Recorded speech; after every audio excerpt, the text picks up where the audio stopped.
У эфіры навіны Віцебскай вобласці, у студыі Наталья Байнарович. Вітаю вас.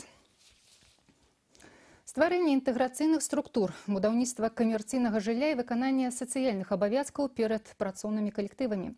Аб гэтым ішла гаворка на аператыўнай нарадзе ў старшыні Віцебскага аблвыканкама Мікалая Шарснёва з удзелам старшыні абласнога савета дэпутатаў Александра Ацясава і намеснікаў старшыні аблвыканкама. У няпростай эканамічнай сітуацыі кіраўніцтва вобласці шукае і прапановвае шляхі вырашэння праблем. Сёння ад кіраўнікоў патрабуецца гаспадарскі падыход і неардынарнае мысленне. Гэтая думка гучала лейтматывам на аператыўнай нарадзе. Па папярэдніх выніках працы за студзень у вобласці адбылося зніжэнне тэмпаў росту ўнутранага рэгіянальнага прадукту да студзеня мінулага года. І хаця гэта ў многім следства агульнай эканамічнай сітуацыі ў краіне, неабходна на месцах шукаць новыя, неардынарныя шляхі вырашэння праблемных пытанняў. Галоўным для кожнага кіраўніка застаецца выкананне сацыяльных абавязацельстваў перад працоўным калектывам. Стан эканомікі прывёў і да змяншэння аб'ёмаў будаўніцтва жылля. Аднак выйсце бачыцца ў тым, каб больш актыўна будаваць жыллё з прыцягненнем сродкаў інвестараў. Напрыклад, узводзіць дамы сродкамі некалькіх прадпрыемстваў. Засяляцца туды будуць іх жа работнікі, якія стаяць у чарзе на паляпшэнне жыллёвых умоў.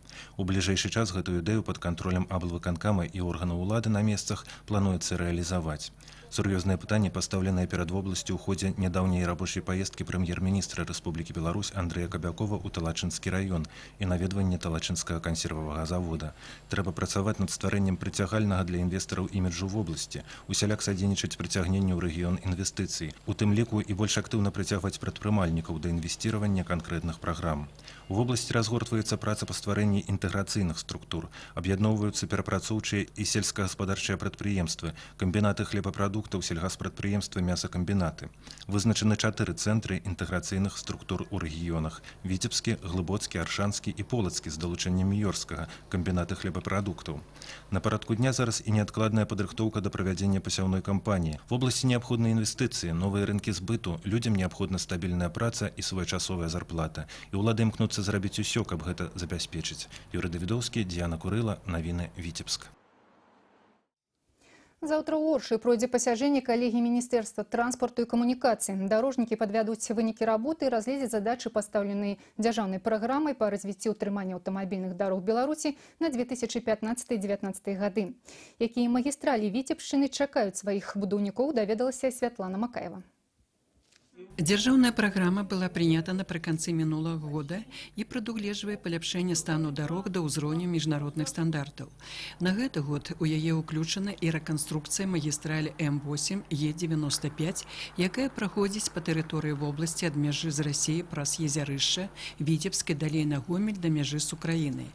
Гэта тычыцца рэканструкцыі участкаў дарог Віцебск-Орша, Віцебск-Езярышча. Витебск-Орша реконструируется под первую техническую категорию, под 4 полосы движения и в перевод ее в разряд платных дорог. В этой же программе предусмотрены усиление покрытия дорожно-несущей способности покрытия до 11,5 тонн.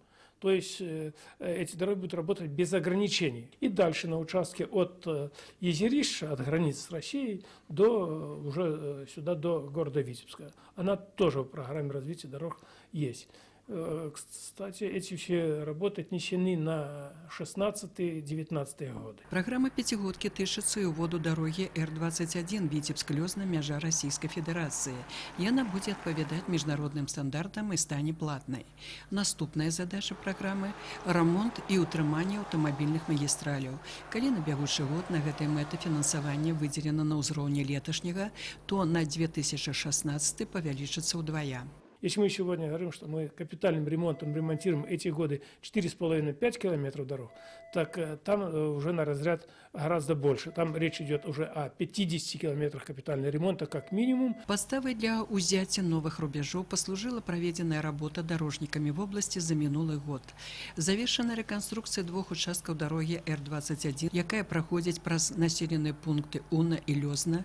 Зроблена велізарная работа по обновлению дорожного полотна до фестывалю дажынкі ў гарадку і ў іншых месцах. Увогуле, на тэрыторыі вобласці летась адрамантаваны каля 200 кіламетраў рэспубліканскіх дарог. Святлана Макаева, Сергей Котаў, навіны Віцебск.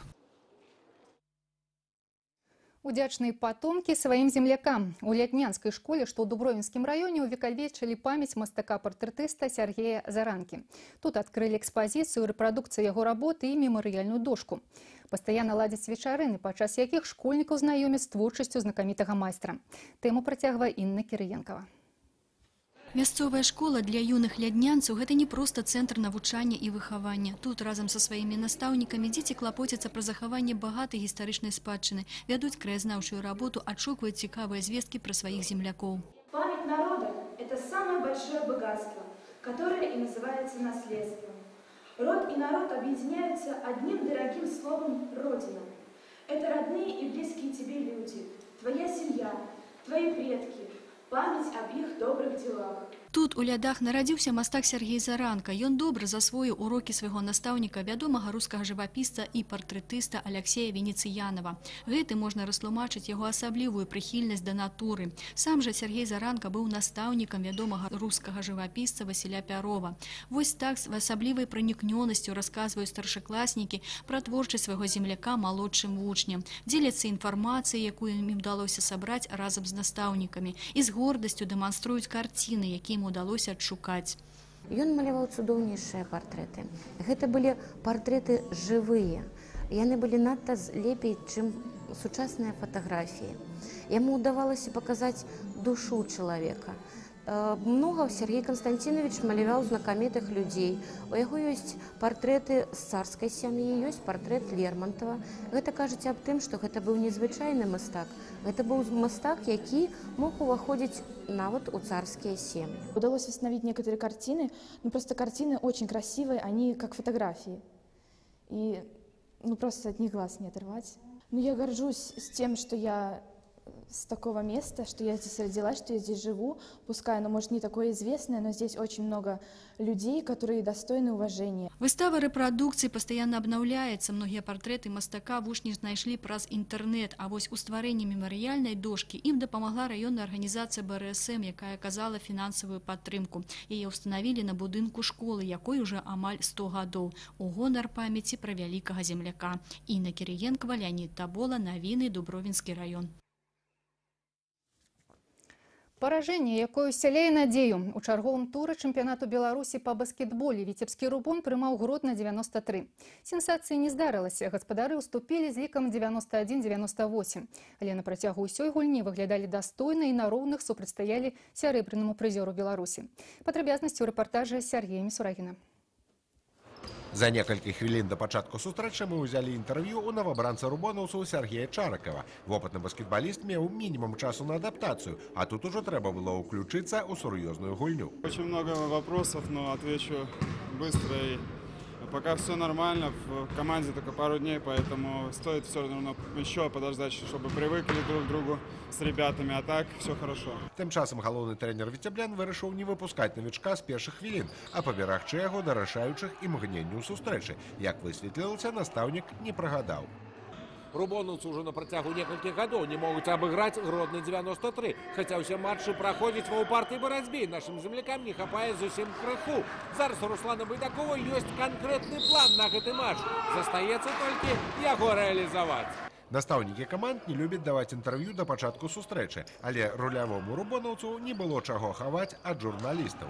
Задача у нас на первую четверть зацепиться, ни в коем случае не дать возможность Гродно убежать, повести в счете. Ну и если доведется к последним четвертям за счет физической подготовки, мы сможем, надеюсь, что сможем оказать им достойное сопротивление. У першай чвэрці віцебляне поўнасцю выканалі трэнерскую установку. Тры высокарослыя ігракі навязалі сапернікам барацьбу на шчытах, а разыгрываючыя падтрымлівалі партнёраў зручнымі перадачамі і дакладнымі кідкамі з сярэдняй дыстанцыі. Гродзенцы выйгралі ўсяго адно ачко 25-26.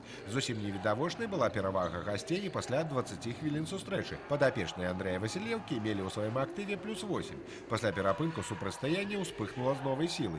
Барацьба ішла на кожны метр пляцоўкі. Віцебляне амаль дасталі сапернікаў, але вопытныя баскетбалісты Гродна змаглі ўтрымаць мінімальную перавагу і давялі матч да вікторыі 91-98. Нягледзячы на паражэнне, гульня паказала, што віцебляне маюць патэнцыял. Галоўнае, каб Сергей Чараков хутчэй адаптаваўся ў камандзе, і тады прыйдуць і перамогі. Сергей Місурагін, Александр Прыстаўка, навіны Віцебск. Выпуск навін на гэтым завершаны. Я з вамі развітваюся. Шчасліва.